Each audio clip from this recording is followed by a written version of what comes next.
compañero. Gracias. Y él es colaborador del instituto e internacionalista, entonces también. Yo sí. Él va a defender el gremio. Exacto. Además sí es cierto, porque cada vez que viene Tania nos manipula emocionalmente, empieza angustiándonos y después ya nos da un poco de esperanza al final de sus participaciones. Pues yo quiero proponerles que podamos pensar en términos gramscianos, con perdón de los que sí le saben a Gramsci, porque hablamos de la hegemonía, ¿no? Cuando pensamos en Estados Unidos siempre hablamos de su dominación, de la hegemonía, de la potencia hegemónica, ¿no? Es una palabra que tiene mucha relación al tema que estamos tocando. Y bueno, a ver, Gramsci estudia la sociedad en general, ¿no? Puede hablar de un país, puede hablar del mundo, analiza con Marx la división de clases, ¿no?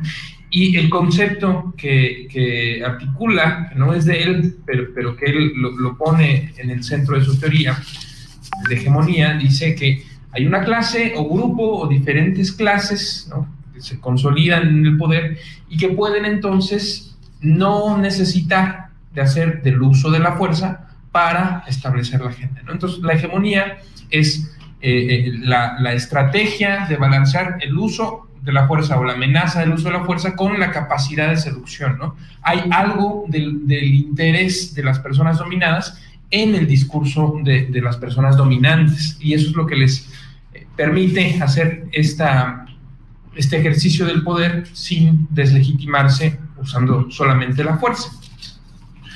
Algo así sucede en Estados Unidos también, sucede en el mundo con respecto a Estados Unidos. Pero si vamos a seguir pensando en clave Gramsci, vamos a ver que hay otro concepto que es el de subalternidad. La clase subalterna o los grupos subalternos, ¿no?, que pueden ser muchos, pueden ser trabajadores del campo, trabajadores de la ciudad, mujeres, jóvenes estudiantes. Hay una diversidad de grupos subalternos. La subalternidad es esa condición que te somete a la iniciativa del grupo dominante, ¿no? Es decir, que entonces tú no puedes marcar una agenda política, no puedes reivindicar tus derechos, incluso no puedes tomar conciencia de los agravios que se hacen en tu contra por el sistema político de dominación, porque estás sometido a esa iniciativa. Es la contracara de la hegemonía, la subalternidad. Entonces, para Gramsci es muy importante que las sociedades, que los grupos subalternos tomen conciencia primero de su condición de subalternidad y transiten hacia la autonomía, en donde ya no están sometido a esa iniciativa del grupo dominante, sino que ahora tú puedes, por esa toma de conciencia, por esa formación política, por esa organización, ¿no?, darte cuenta de la realidad.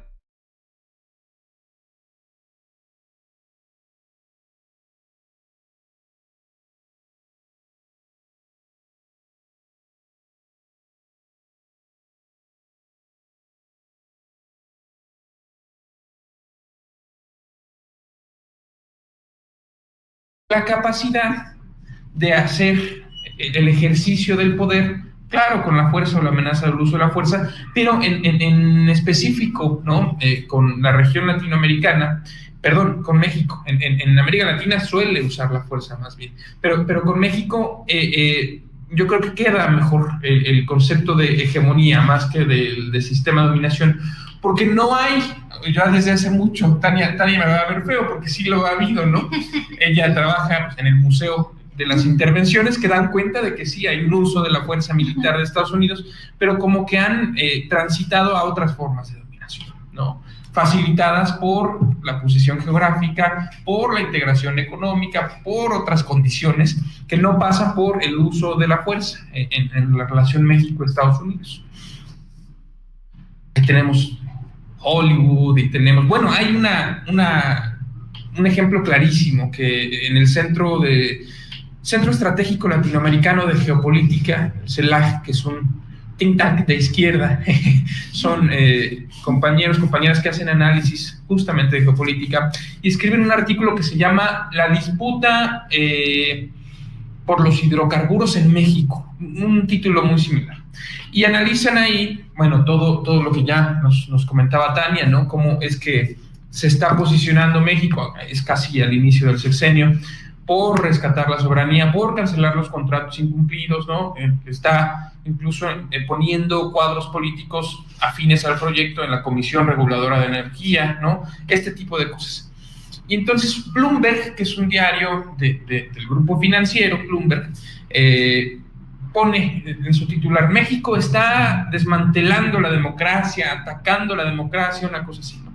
Entonces la analista que pone su artículo dice: como Andrés Manuel está poniendo a gente cercana al proyecto, ¿no? Cercanas a Morena, al partido, al presidente, entonces está rompiendo con la democracia liberal. Bueno, al día siguiente Reforma, Milenio, todos absolutamente tenían esa frase, que es una opinión editorial, como noticia, ¿no? Exactamente la misma frase. Entonces, bueno, eso es un ejemplo de la capacidad de dominio, de seducción, ¿no? De manipulación, porque tienen los marcos, o tenían los marcos con que se analizaba y con que se explicaban las relaciones al interior de nuestro país. Esa condición de subalternidad ya también la resumió Tania muy bien, con los episodios vergonzosos de la diplomacia, que a mí me gusta rescatar uno por su alta comicidad, o sea que es muy divertido. Cuando Trump era candidato a la presidencia, que hizo campaña con sus discursos xenófobos, antimexicanos, que ya conocemos, lo trajimos bueno, nosotros no, a Videgaray y Peña, pero lo invitaron a Los Pinos en condición de candidato. O sea, ¿qué mejor prueba de la subalternidad? Está sometido a la iniciativa y a la capacidad de iniciativa de quien te domina. Un candidato que está diciendo las bestialidades que dice Trump, que acostumbra, es recibido por un presidente. Es absurdo. Y además al día siguiente, ¿no? Viene a México, dice que todo muy bien, y va a hacer campaña y dice: sí, le dije a Peña Nieto que vamos a hacer el muro, ¿no? Bueno. Gramsci hablaba de autonomía. Será cuando consolidas primero la toma de conciencia, formas un proyecto, te organizas, ¿no? Y entonces ya no estás sometido a esa iniciativa. Gramsci no lo dice así, pero me parece que en el plano de las relaciones internacionales podemos pensar en ese concepto que ya hemos tocado en esta mesa, el de soberanía. Entonces podemos ver una dominación hegemónica respecto a la que México era un estado subalterno, sometido a la iniciativa hegemónica de Estados Unidos, sin capacidad de toma de conciencia. Claro, en el pueblo mexicano era distinto, ¿no? Pero hablamos de la conducción de la política exterior. Sin una toma de conciencia real, o si sí la tenían, pues no les importaba mucho, ¿no? Entonces sometido a esa subalternidad, y me parece que estamos viendo en la Cuarta Transformación este paso, que ya fue la toma de conciencia, fue la movilización popular, pero estamos dando el paso de la subalternidad a la soberanía, ¿no? Y yo quiero proponerles entonces que pensemos en la política exterior de México, en la 4T, como un proyecto contrahegemónico, ¿no? Es decir, que se plantea, al menos al interior, y ya veremos que en algunos momentos también hacia el exterior, se plantea romper los esquemas de dominación. O sea, no solamente toma conciencia de la dominación a la que está sujeta, sino que en su programa político plantea deslindarse de esa capacidad. Obviamente no es una cosa que implique solo la toma de conciencia. Hemos visto la relación desigual que ya han analizado mis compañeros, ¿no? Por la relación desigual de poder, de uso de la fuerza o de capacidad del uso de la fuerza, económicos, territorial, etcétera, etcétera, etcétera. Estamos condicionados en mucho de lo que sucede, ¿no? El análisis de que si en Estados Unidos da un catarro, aquí nos da fiebre, ¿no? Una pulmonía, sí. Eso todavía existe, aunque bueno, ahora podemos ver los números, la inflación las monedas nacionales. Y el catarrito que le está dando a Estados Unidos y a todo el mundo en general, aquí en México no es el mismo. Nosotros por primera vez estamos pasando una crisis gringa, ¿no? Sin sufrir las consecuencias desproporcionadas que acostumbrábamos. Hay signos de la ruptura de esa dominación hegemónica, del cambio de la condición de subalterno a soberano. ¿Pero qué es la soberanía? Y esto se conecta también con uno de los esquemas que usamos la maestra Rosa, que es quien nos presentó a Jonathan, a quien le mandamos un abrazo. A la maestra Rosa Gaitán nos daba, nos hacía alguna lectura, alguna clase, ¿no? Nos puso a hacer un cuadrado con 4 sectores. De un lado tienes México, del otro tienes Estados Unidos. Y aquí vida interna y vida externa, ¿no? Por la política exterior, soberanía, el ejercicio de la política de cualquier país, ¿no? Pues va a tener 2 vertientes. La vida interna, ¿no? Que, como decía Jonathan, en países sin intenciones expansionistas, ¿no? En condiciones todavía de vías de desarrollo, pues los proyectos de política en general se van a basar en el desarrollo económico, en el bienestar de su gente, etcétera, y no en expandirse. Entonces, por un lado, eso es importante, ¿no? La vida interna. Cuando analizamos la política exterior de un país o una relación bilateral, veremos entonces las implicaciones de las actividades en las vidas internas. ¿Cuál es la legitimidad con la que estás en el gobierno? ¿Cuáles las condiciones económicas, poblacionales? ¿Cuál es el sentido común que impera en este momento en tu país, ¿no? ¿Cuáles son las demandas sociales más importantes? ¿Cómo está el equilibrio de fuerzas al interior del Congreso? Etcétera, etcétera. Todo ese tipo de cosas que suceden en la vida interna y que afectan tu actividad al exterior. Y por otro lado, pues está el asunto de la proyección. México hace mucha diplomacia cultural, por ejemplo, ¿no? México promueve, y eso es casi una tradición de la política exterior mexicana, ¿no? Esto que le llaman poder suave, que es la capacidad de influir, de mostrar tu país al mundo, ¿no? Las cosas buenas. Y por otro lado tenemos un Estados Unidos cuyos objetivos de política hacia afuera pues son imperialistas, agresivos, etc. Entonces, también podemos pensar en la soberanía como un concepto de 2 caras o de 2 vertientes, ¿no? El concepto de soberanía pues es la existencia de una capacidad de ejercer la política, el control político en un territorio, ¿no? Entonces, al principio, pues el rey era el soberano y era el que decía qué iba a pasar en el territorio del que él era rey. Llegan las revoluciones liberales y en algunos países hacen sus mezcolanzas raras y surgen monarquías constitucionales. Entonces la soberanía sigue estando en el rey, pero también en el pueblo, y en donde sí llegan las democracias liberales, ¿no? Donde las revoluciones sí llegan a tirar a las monarquías, pues ahora la soberanía está en el pueblo.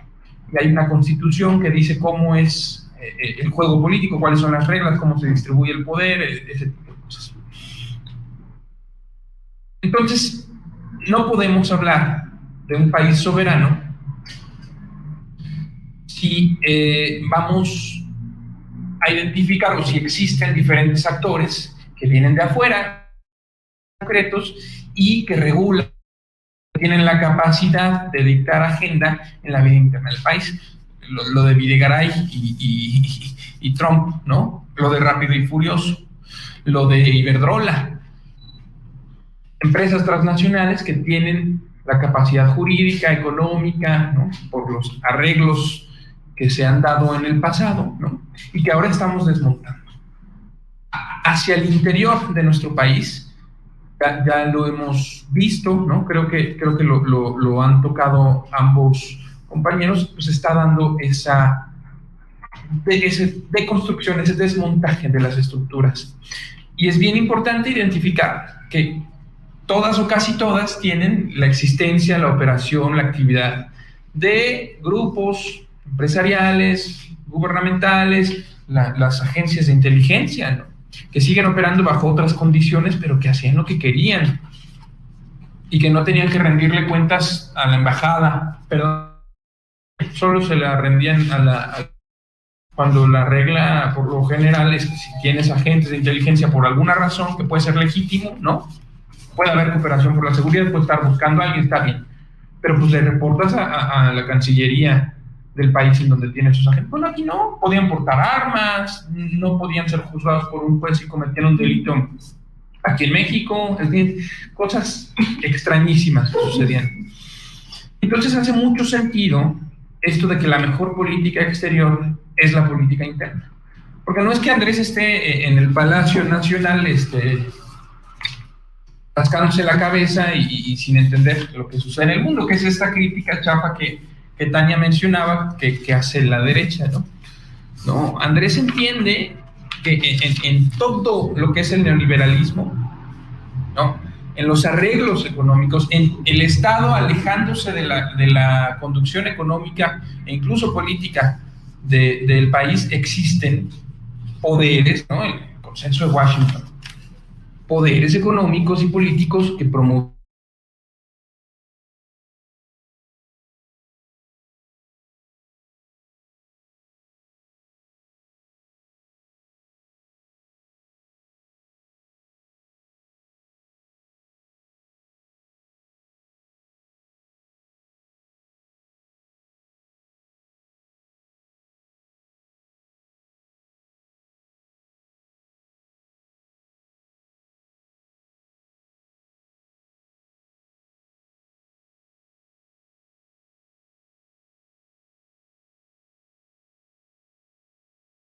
las condiciones mínimas de margen de maniobra, ¿no? O sea, ¿qué es eso de que no puedas decidir qué hacer con el petróleo que sacas? O con la electricidad que produces. La clave de la reforma eléctrica que no pasó, y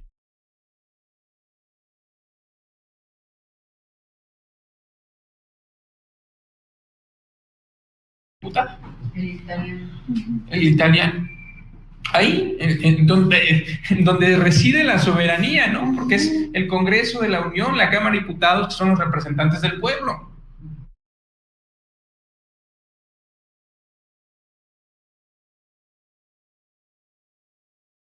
El cabildero italiano. Además, en medios asegurando, ¿no?, que la reforma no iba a pasar.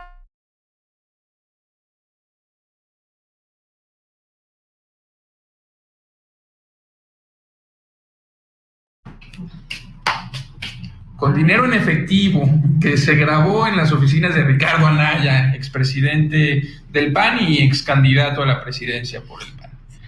Así se montó el neoliberalismo que hoy estamos desmontando. Pues claro que hace sentido hablar de que la mejor política exterior es la interna.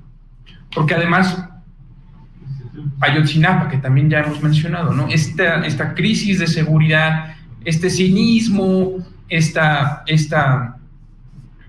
pues sí, capacidad de cinismo, ¿no?, que tenían los gobernantes en el periodo neoliberal, pues claro que daba una imagen hacia el exterior también. O sea, eso era diplomacia también y tiene consecuencias. Ayotzinapa fue un escándalo mundial, las muertas de Juárez son globalmente conocidas. La crisis de seguridad en México es un tema que debilita al Estado mexicano hacia el exterior también, del que se habla, ¿no? Entonces sí tiene sentido, pero además hemos visto cómo paulatinamente ha empezado, ¿no?, ya que empieza a desmontar a estas garrapatas no liberales, ¿no?, estaban ahí chupando sangre, empieza después a proyectar un liderazgo regional, que al principio quienes no lo esperaban, pues se empiezan a sorprender, ¿no? Porque decían, no, Andrés Manuel va a estar dedicado solamente a los asuntos de México, y paulatinamente yo creo que la pandemia, Andrés Manuel empieza a proyectarse globalmente, regionalmente. No era nuevo que Andrés Manuel era alguien admirado por los líderes de la izquierda latinoamericana, ¿no?, que comparte con, Fidel Castro en 2010 en un artículo para La Jornada, en donde analiza, me parece que el libro que analiza es 2012, La Salida, analiza alguno de esos, de los libros de Andrés Manuel, y cierra diciendo que a él le parece que Andrés Manuel es la persona de más autoridad moral y política de México cuando el sistema se derrumbe y con él el imperio, ¿no? Eso dijo Fidel Castro. O sea, los latinoamericanos y en general en el mundo conocían la capacidad de Andrés Manuel.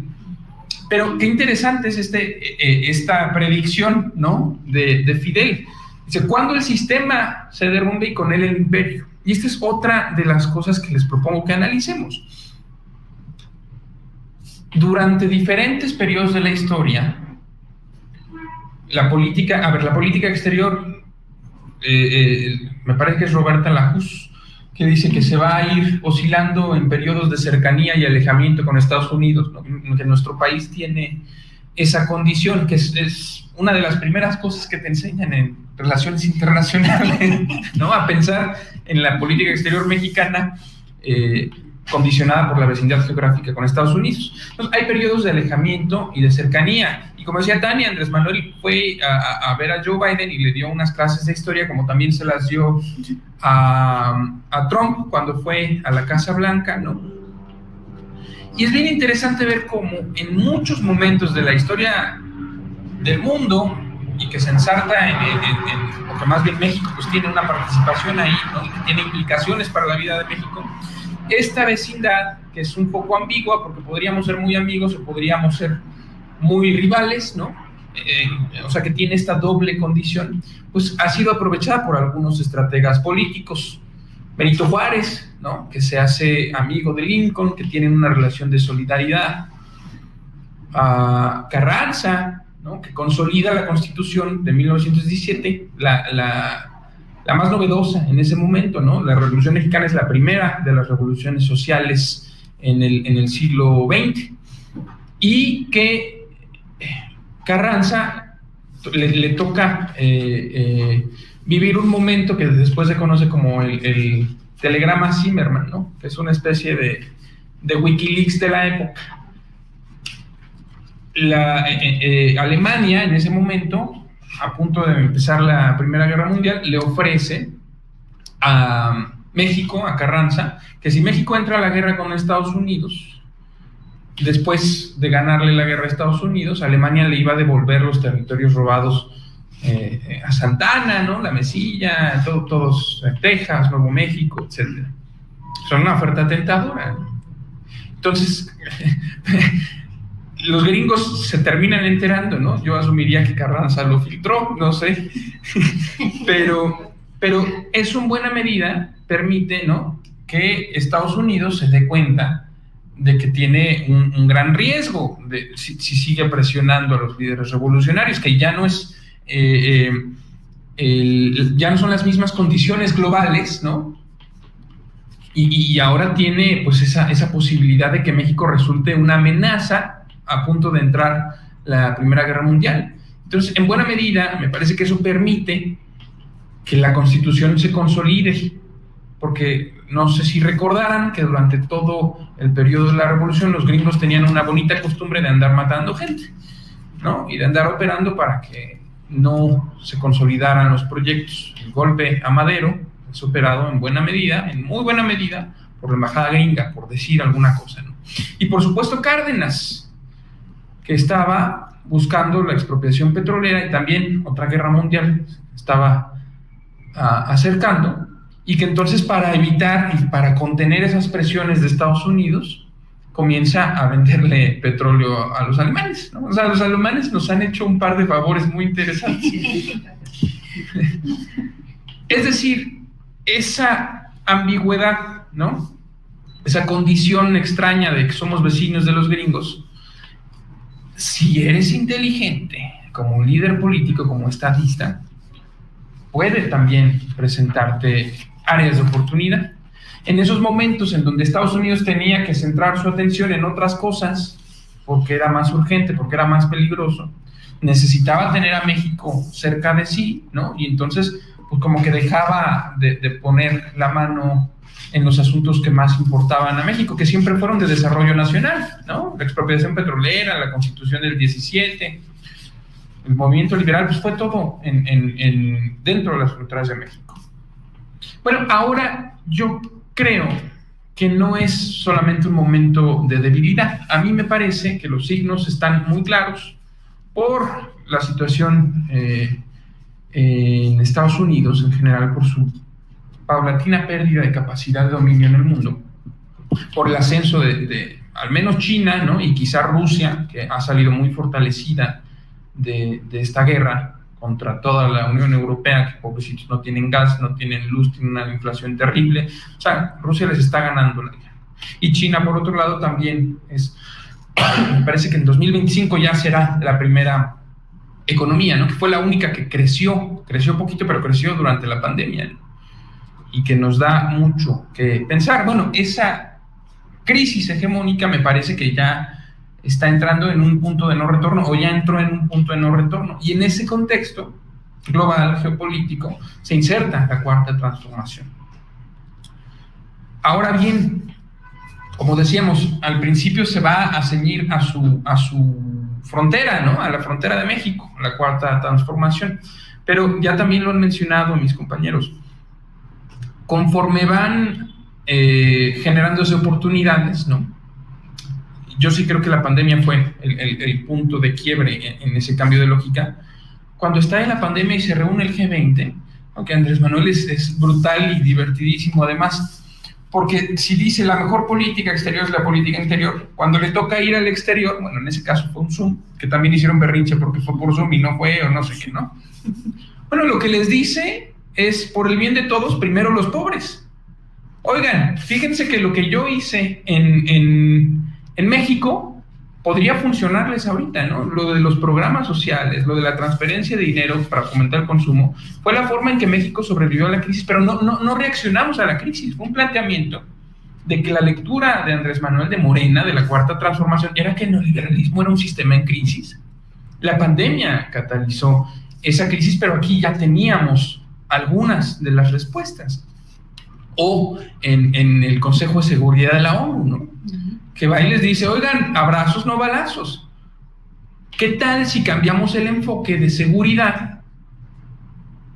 ¿No? Este asunto de la securitización como una de las agendas de Estados Unidos, que es una visión hegemónica, militarizante, violenta, etc. ¿Qué tal si cambiamos ese enfoque y pensamos, como con el asunto de la migración, ¿no?, en generar condiciones de desarrollo, de viabilidad económica para los países, para que no haya problemas de seguridad o que se reduzca la inseguridad, como se reduce la migración también? La gente no sale de su país por gusto, ¿no? Bueno, algunos sí, vacaciones, etcétera, muy bien, o porque tiene un proyecto de vida, pero la migración forzosa es eso, es forzosa. Entonces, ¿qué tal si cambiamos las condiciones?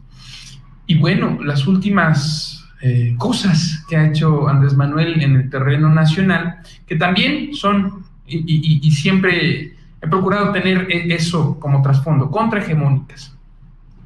Se avienta una gira centroamericana justamente promoviendo el asunto del cambio de enfoque, ¿no? Cambiar el enfoque hegemónico y hacer uno de desarrollo por Centroamérica, y termina en Cuba. Y termina dándole un respaldo a esa revolución cubana, que fue la primera que inició un ciclo en su momento, que derivó después en muchas revoluciones armadas, en muchos cambios en los países de América Latina. Y antes de eso, pues la CELAC, ¿no?, en donde además manda un mensaje el presidente de China. Y Estados Unidos no es invitado. Que hablábamos de la OEA y de cómo se les olvida el asunto de su propia carta, ¿no?, de los principios que deben seguir, pero vemos una OEA, por ejemplo, en Bolivia, ¿no?, organizando un golpe de Estado, legitimándolo, defendiendo un golpe militar de Estado. Entonces, ante la OEA, la CELAC, un órgano en donde se puede deliberar, hubo ahí, para el chismecito, ¿no?, pónganle, y se agarraron ahí Maduro, y estuvo bueno, pero se puede deliberar Sí. Y Paraguay. Paraguay, sí, se le aventaron con todo a Maduro, Maduro se defendió, ¿no? Estuvo buenísimo, esa parte es la más divertida de los internacionalistas. Y bueno, se crea este espacio de coordinación, ¿no? Y se manda ese mensaje de que China habla y Estados Unidos no. Es decir, vamos a tener, a consolidar una forma de organización que no requiera o que no incluya en su organización pues, la tutela estadounidense, como sí sucede en la OEA y en otros organismos. Y ya, para cerrar, ¿no? Se regresa a México y dice, ¿saben qué? Pero además de todo, yo no voy a ir a la cumbre de Los Ángeles, ¿no? De las Américas. Porque tú, Estados Unidos, estás en tu diplomacia, como siempre lo has hecho, ¿no? Promoviendo tu hegemonía y desinvitando a los países que tienen proyectos que no te agradan. Entonces, en solidaridad con esos proyectos, que podemos estar a favor o en contra, etcétera, ¿no? México no se mete en eso, pero lo que dice es, tú no puedes decidir con quién haces diplomacia y con quién no, quién es parte de Latinoamérica y quiénes son tus enemigos. Eso se debe acabar. Entonces, ahí están los signos de la proyección hacia afuera. Quiero cerrar con esa idea. Iba a cerrar con lo de Fidel, pero ya les hice el spoiler.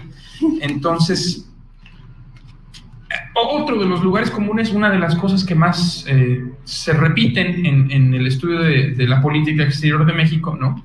Es como la cercanía con América Latina, ¿no? Es de alguna manera una cosa que siempre sucedió, excepto con Calderón y Fox, ¿no? Pero incluso los gobiernos más de derecha, ¿no? Del PRI, tenían una buena relación en general con los movimientos de la izquierda de América Latina. Era una manera pragmática de marcar esa distancia con Estados Unidos y de obtener ciertas condiciones, ¿no?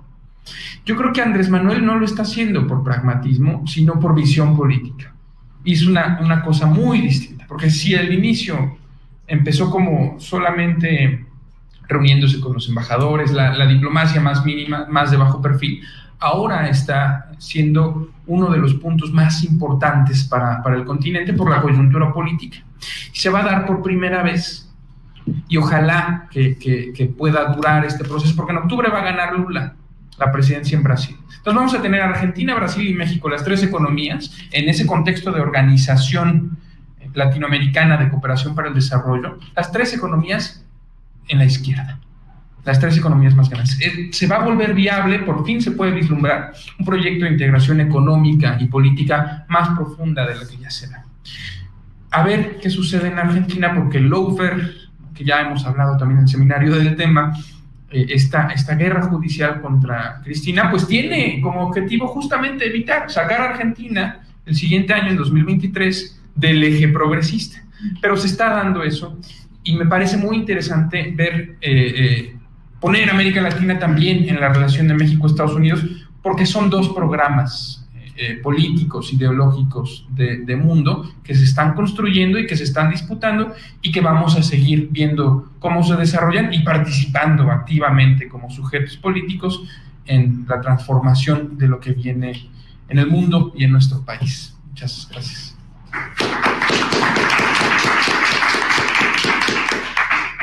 Muchas gracias, Rodrigo.